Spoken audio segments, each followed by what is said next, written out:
The November rain pelted against the floor-to-ceiling windows of the Reed mansion in Palo Alto, creating a rhythm that matched the pounding in Lena Morrison's chest. She sat in her home office, surrounded by quantum physics equations on 3 monitors, when the email notification appeared. It wasn't addressed to her. That was the first clue something was wrong. Final guest list for TechVision Summit attached. Please confirm seating arrangements for Mr. Reed and Dr. Cross at the head table. Lena's finger hovered over the mouse. TechVision Summit was the tech industry's equivalent of the Oscars, an annual gathering where billion-dollar deals were made and reputations were forged or destroyed. Her husband Marcus had been selected to deliver the keynote address, a recognition of his company NextGen Technologies' meteoric rise. For the past 6 months, he'd talked about nothing else. She clicked on the attachment, telling herself it was just an oversight. The spreadsheet loaded, row after row of names, companies, and table assignments. She scrolled to Table 1, the head table reserved for keynote speakers and VIPs, Marcus Reed, NextGen Technologies, keynote speaker. Dr. Vivian Cross, NextGen Technologies, guessed her name was nowhere on the list. Lena scrolled through the entire document twice, her scientific mind refusing to accept what her heart already knew. 300 names. Investors, CEOs, journalists, academics. But not Dr. Lena Morrison, the quantum physicist who happened to be married to the keynote speaker. She'd been erased. Her office door opened without a knock. Marcus stood there in his standard uniform of expensive jeans and a black turtleneck, the Silicon Valley billionaire costume he wore like armor. His dark hair was perfectly styled, his angular features set in that expression of distracted importance he'd perfected over the years. "Did you need something from the caterers?" he asked without looking up from his phone. "They keep calling the house line. I need to know why I'm not on the guest list for TechVision." Lena's voice was steady, clinical, the way she spoke when presenting research findings. Marcus finally looked at her, his expression cycling through surprise, irritation, and finally settling on dismissive concern. "Oh, that. Lena, the summit isn't really your scene. It's very networking heavy, lots of small talk and social performance. You've said yourself how much you hate those kinds of events." "I've said I find them tedious," she corrected. "I never said I wouldn't attend the most important event of your career. It's just more efficient this way." He pocketed his phone, giving her his full attention now, which somehow made it worse. "Vivian has been instrumental in the NextGen expansion. She knows all the key players, understands the dynamics. She can work the room in ways that..." He trailed off, but the implication hung between them, "in ways I can't." Lena finished for him. "You're a brilliant physicist," Marcus said, as if offering a consolation prize. "But these tech summits, they're about vision and presentation, not..." He gestured vaguely at her monitors, at the complex equations that represented 5 years of groundbreaking research, not theoretical mathematics that nobody understands. The casual dismissal of her work, the work that had won her international recognition in her field, struck harder than the exclusion itself. She studied her husband as if seeing him clearly for the first time. When had he become this person? Or had he always been this way, and she'd simply been too buried in her research to notice? "I'm your wife," she said quietly, "which is exactly why you understand." Marcus checked his watch, already mentally moving on to his next task. "The optics matter here, Lena. I need to project a certain image. Dynamic, forward-thinking, surrounded by people who embody the NextGen brand. Vivian gets that world. She speaks that language, and I don't." "You speak quantum physics," he said it like it was a failing. "Look, if you really want to watch, it'll be live-streamed. You can see the whole thing from here, in your comfortable office, without having to endure all the tedious socializing you hate anyway. It's actually perfect when you think about it." Lena wanted to argue, to point out the profound difference between attending as his partner and watching from home like a fan. But something in his expression stopped her. He'd already made up his mind. More than that, he'd convinced himself he was doing her a favor. "When did you tell the organizers I wasn't coming?" she asked. A flicker of something, guilt maybe, crossed his face. "A few weeks ago. They needed final numbers." "Weeks. He'd been planning this for weeks, letting her believe she'd be by his side while systematically erasing her from the event. How many conversations had they had about tech vision where he'd smiled and nodded while knowing he'd already replaced her, with Vivian, Lena added. You told them Vivian would be your +1, she's a colleague. It's a professional arrangement. His tone had shifted to defensive now. Don't make this into something it's not.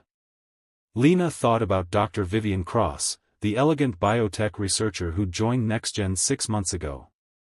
Tall, charismatic, fluent in the language of venture capital and market disruption.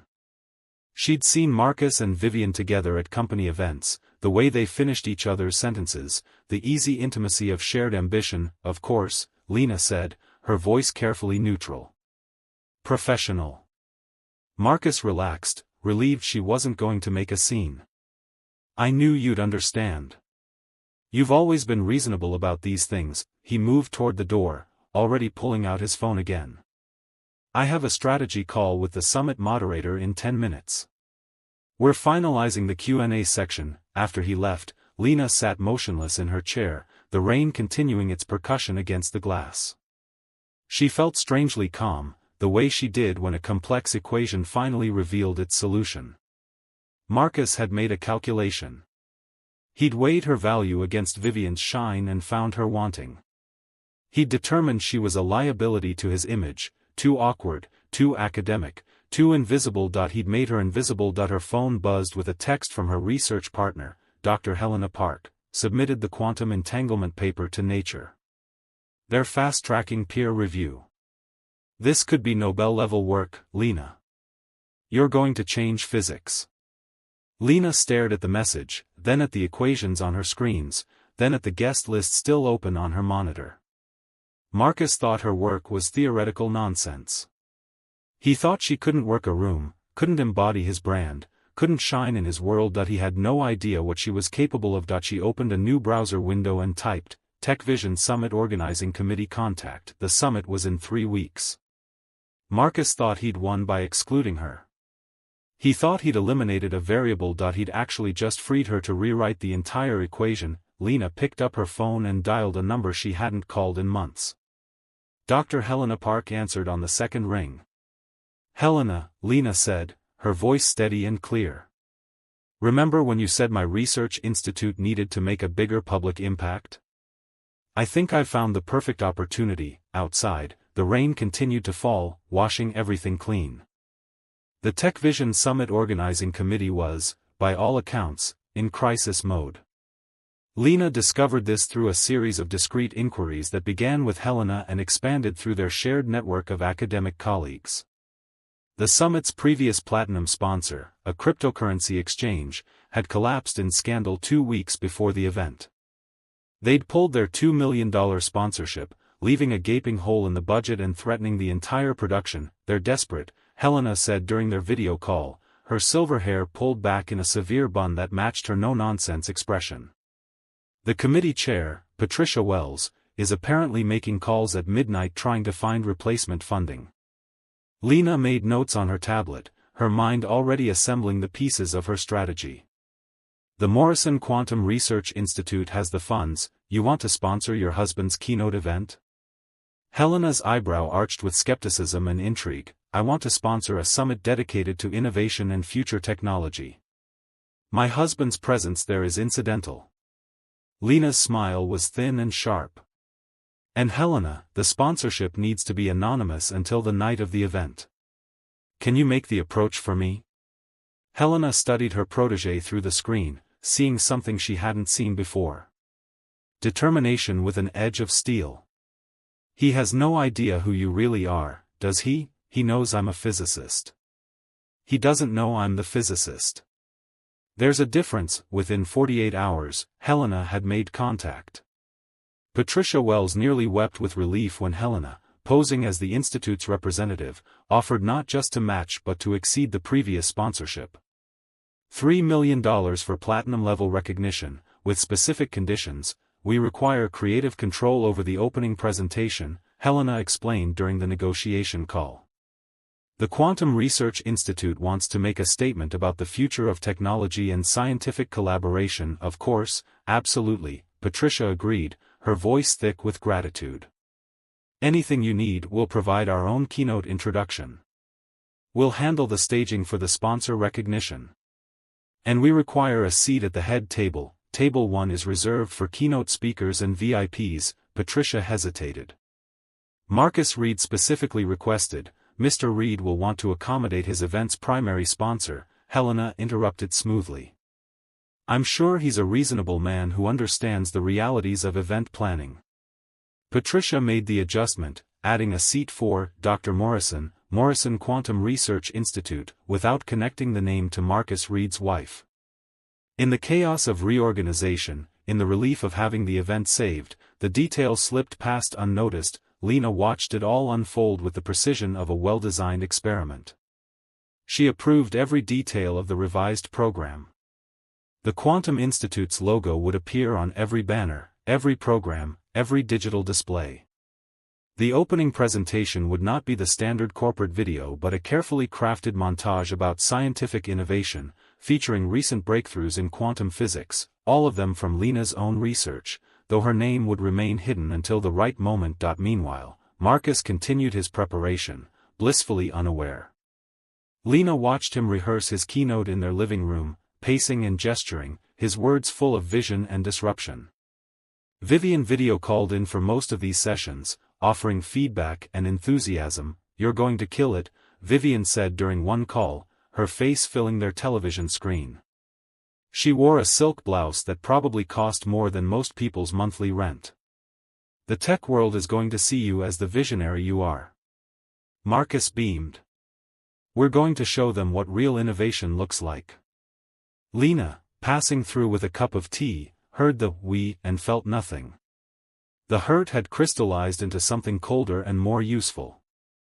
Purpose. She'd arranged her own preparation with equal care.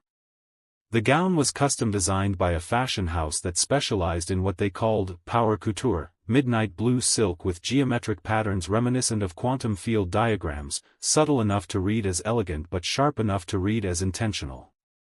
No soft pastels, no wife of aesthetic. This was armor. Her jewelry was equally calculated. Not Marcus's gifts, which she'd worn to dozens of events, but pieces from her grandmother, a brilliant mathematician who'd fought for recognition in an era that tried to make brilliant women invisible. Antique platinum and sapphires that looked almost black in certain light. Statement pieces that demanded attention. Helena helped with the other details. You need to own that stage the moment you step on it, she advised during a strategy session at Lena's office. No hesitation, no apology. You're not crashing this event, you're hosting it. I know, Lena said, surprising herself with the confidence in her voice. Good. Helena grinned. It's about time you reminded the world who Dr. Lena Morrison is. The week before the summit, Marcus received the revised program via email. Lena watched him read it over breakfast, his expression shifting to confusion. The Morrison Quantum Research Institute, he said aloud. I didn't know they were involved. You should probably thank them, Lena said calmly, spreading jam on her toast. I heard they saved the event after the crypto sponsor collapsed, huh? Marcus scrolled through his phone, already moving past it. Never heard of them. Probably some minor academic outfit looking for exposure. Lena bit into her toast to keep from smiling. Her institute controlled patents worth hundreds of millions. Her research had been featured in every major scientific journal. But to Marcus, if it wasn't in TechCrunch or the Wall Street Journal, it didn't exist. Probably, she agreed. 2 days before the summit, Vivian visited the house to finalize details. Lena heard them in Marcus's study, their voices carrying through the partially open door. Are you nervous? Vivian asked. Not nervous. Excited. Marcus's voice was warm in a way it hadn't been with Lena in months. This is everything we've been building toward. We make a good team, Vivian said softly. There was a pause. Lena stood frozen in the hallway, her heart pounding not with jealousy but with grim confirmation. The best, Marcus replied. That evening, Lena packed her bag for the summit. Not as a guest, not as someone's wife, but as the person who'd quite literally bought the platform.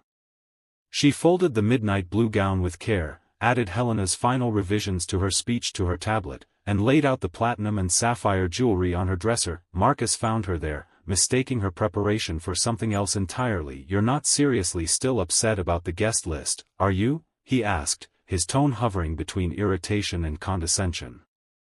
"Lena, I thought we'd moved past this." "We have," she said, and meant it. "I'm not upset at all." "Good." He kissed the top of her head absently, already thinking about tomorrow. "I'll be home late tomorrow night. The after-parties usually run until 2 or 3 in the morning. Enjoy yourself," Lena said. After he left, she stood at her window looking out at the Palo Alto lights spreading below. Somewhere in that constellation of wealth and innovation, people were preparing for tech vision, believing they knew what would happen. Marcus and Vivian would shine. Deals would be made. The future would be discussed by the people who mattered. None of them had any idea that the future was being rewritten by a woman they'd made invisible. Tomorrow night, she wouldn't be watching from home. Tomorrow night, she would be the event. The Tech Vision Summit took place at the Moscone Center in San Francisco, transformed for one night into a cathedral of innovation. Lena arrived alone in a hired car, deliberately timing her entrance for after the red carpet frenzy. She watched from a distance as Marcus and Vivian posed for photographers, his arm around her waist, both of them radiating power couple energy. "NextGen's dynamic duo," one journalist called out. "Marcus, is this the future of tech leadership?" "Vivian and I represent the kind of collaboration that drives real innovation," Marcus replied smoothly, and cameras flashed with approval. Lena felt nothing watching this performance. She'd moved beyond hurt into a space of cold clarity. She waited until they'd entered the venue before stepping out of her car. The midnight blue gown transformed her. It caught the light with every movement, the geometric patterns shifting like quantum states. Her grandmother's platinum and sapphire jewelry glinted dark and powerful against her skin. She'd left her wedding ring at home. She entered through a side entrance where Patricia Wells waited, vibrating with nervous energy. "Dr. Morrison, thank goodness.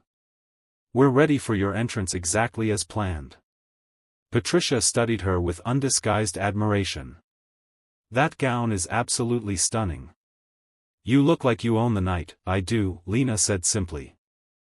"I bought it." Inside the main hall, 3,000 tech industry leaders mingled among tables topped with centerpieces of fiber optic lights that mimicked stars.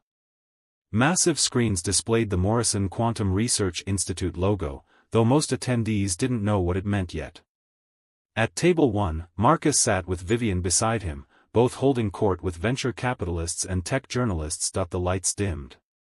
The program was beginning. "Ladies and gentlemen," the MC's voice boomed through the sound system. "Welcome to the Tech Vision Summit, an evening dedicated to innovation, disruption, and the future of technology." Marcus straightened in his seat, preparing for his moment. The screens showed a montage, but not the corporate puff piece he'd expected. Instead, complex equations appeared, transforming into visual representations of quantum entanglement, data encryption, and breakthrough computing architectures. "This year's summit was made possible by an extraordinary benefactor," the MC continued. "An institution at the forefront of quantum research, a pioneer in technologies that will reshape our world.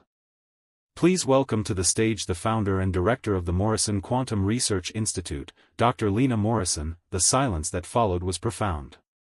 Marcus's face drained of color. Vivian's eyes went wide. 3,000 heads turned toward the wings as Lena walked onto the stage. She moved with purpose, each step deliberate in heels that clicked against the hardwood like a metronome. The lighting caught her gown, turning her into a figure of dark elegance and unmistakable power.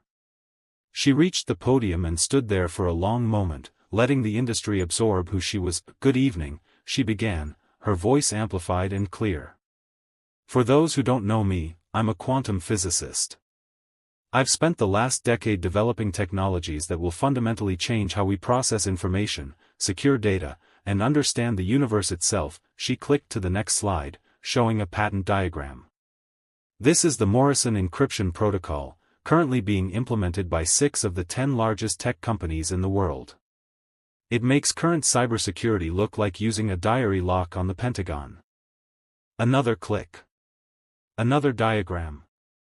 This is my work on quantum entanglement for communication, which will make today's fastest networks look like tin cans on a string." The audience was riveting. Journalists were frantically Googling her name, discovering her publications, her patents, her Nobel Prize nomination. Marcus sat frozen, his carefully constructed keynote suddenly feeling hollow next to actual innovation. "I sponsored this event," Lena continued, "because I believe in the power of visibility. Of recognition. Of ensuring that the real innovators, the people doing the actual work of changing our world, are seen and heard, not hidden in labs while others take credit for their ideas." Her eyes found Marcus's table.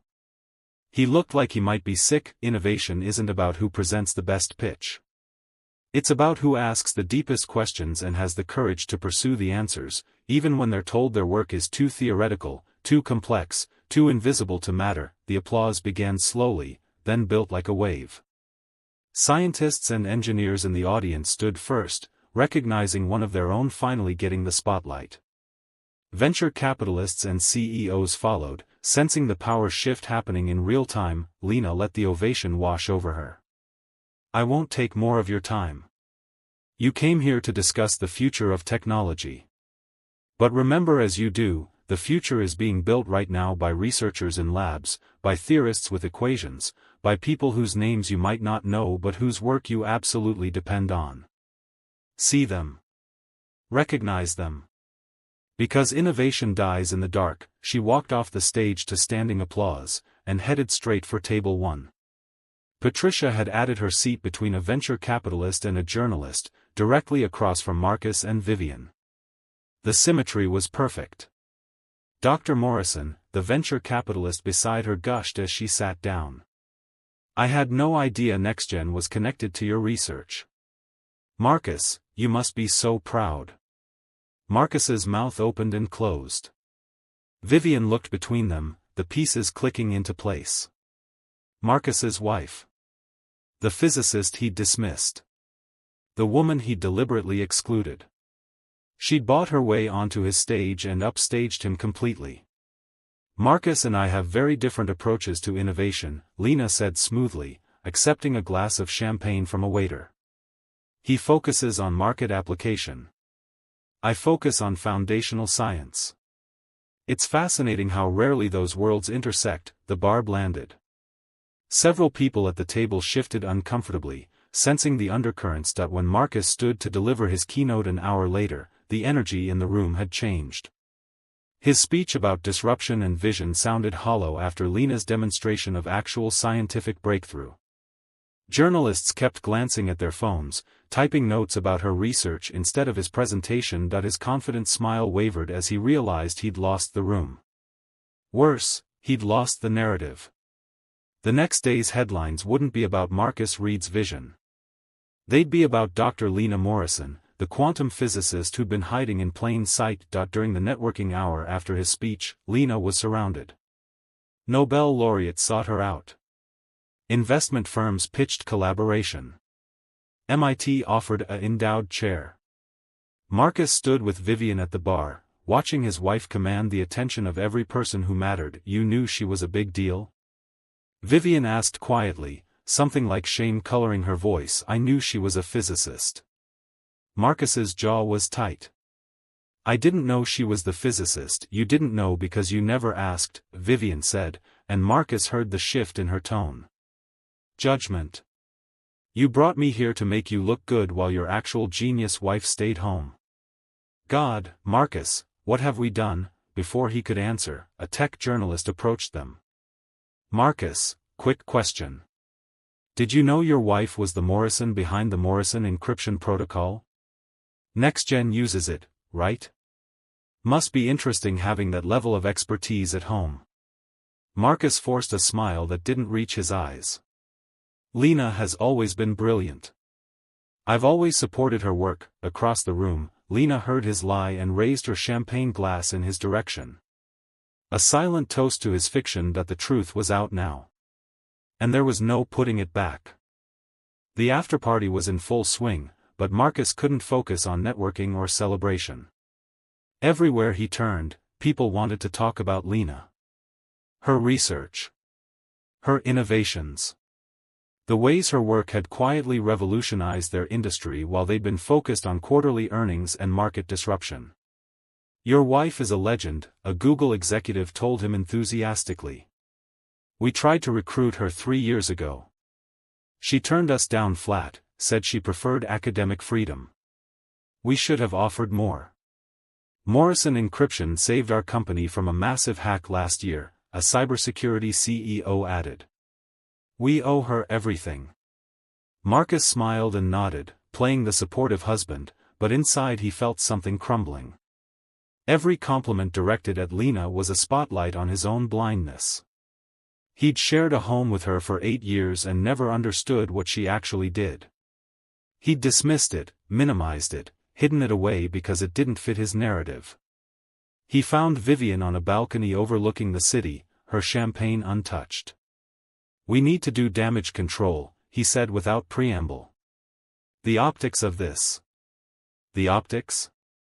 Vivian turned to face him, and her expression was cold.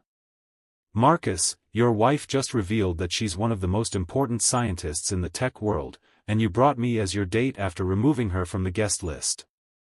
There's no spinning this. You agreed to come because you told me your marriage was essentially over. That your wife wasn't interested in your work, that she barely acknowledged your existence." Vivian's laugh was bitter. "You made her sound like deadweight. Turns out she was just working at a level you couldn't comprehend." "I didn't know." "You didn't care to know." She set down her glass. "I'm going to make a statement tomorrow. Apologizing for my role in this, clarifying that I had no idea the situation. You should think about what statement you're going to make." She left him alone on the balcony, and Marcus pulled out his phone. Lena's name was everywhere. Tech blogs, science publications, social media. Dr. Lena Morrison stuns Tech Vision Summit. The physicist who revolutionized encryption emerges from the shadows. Marcus Reed's hidden genius wife steals the show. The last headline made his stomach turn. Hidden. He'd hidden her. Deliberately erased her from his biggest night because she didn't fit his image of success. Inside, he found Lena surrounded by admirers. Dr. Helena Park stood beside her like a proud mentor, fielding questions and facilitating connections. Lena looked radiant, energized in a way he hadn't seen in years. She was in her element, discussing string theory with a group of physicists while venture capitalists waited patiently for their turn. When the crowd finally thinned, Marcus approached. "Lena, we need to talk."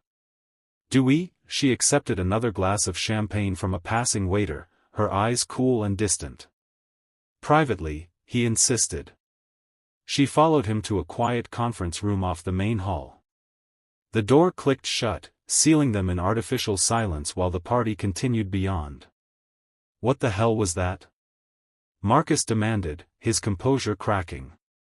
"You humiliated me out there." "I gave a speech about my research," Lena replied calmly. "If you felt humiliated, perhaps you should examine why. You knew I'd removed you from the guest list. You knew about Vivian. This was revenge.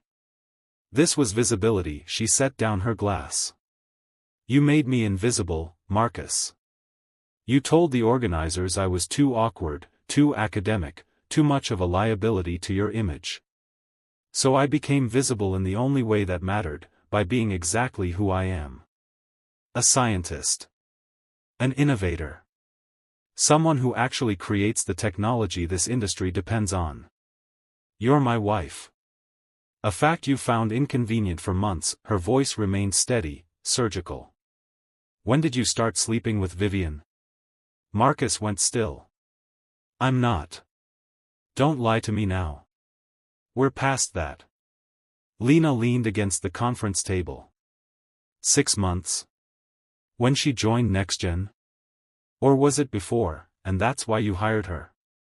It's not what you think.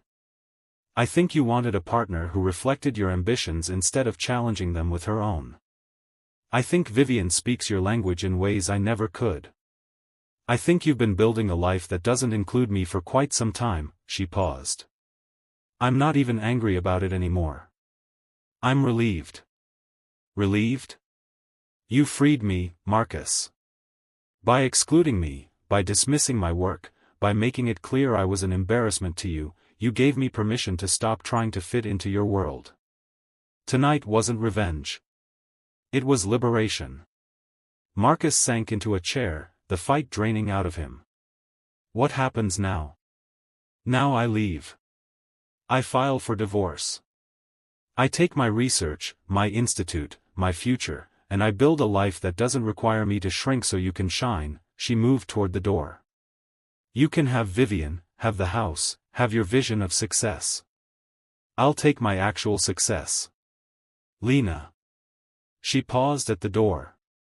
For what it's worth, I hope you figure out someday that erasing people doesn't make you bigger. It just makes you smaller. She opened the door, the sounds of the party flooding back in. Good luck with your keynote legacy. I'm sure people will remember it fondly, right after they remember everything I said. Back at the party, journalists were waiting. Dr. Morrison, there are rumors your marriage is troubled. Care to comment? My marriage is my private business, Lena said smoothly. My research is public. Let's focus on that. But the cat was out of the bag. By morning, tech blogs would be running stories about the brilliant physicist hidden by her husband's ego. Think pieces about women in STEM and recognition would reference her name. Marcus Reed's moment of triumph had become a cautionary tale about visibility and value. Helena found Lena as the party wound down. How are you holding up? Better than I expected. Lena smiled, genuine and free. I thought confronting him would hurt more. But mostly I just feel relieved. Like I've been holding my breath for years and finally let it out. What's next? Next, I call a divorce attorney.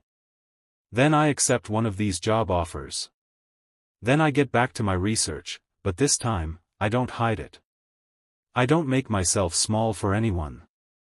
Helena squeezed her shoulder. That's my girl.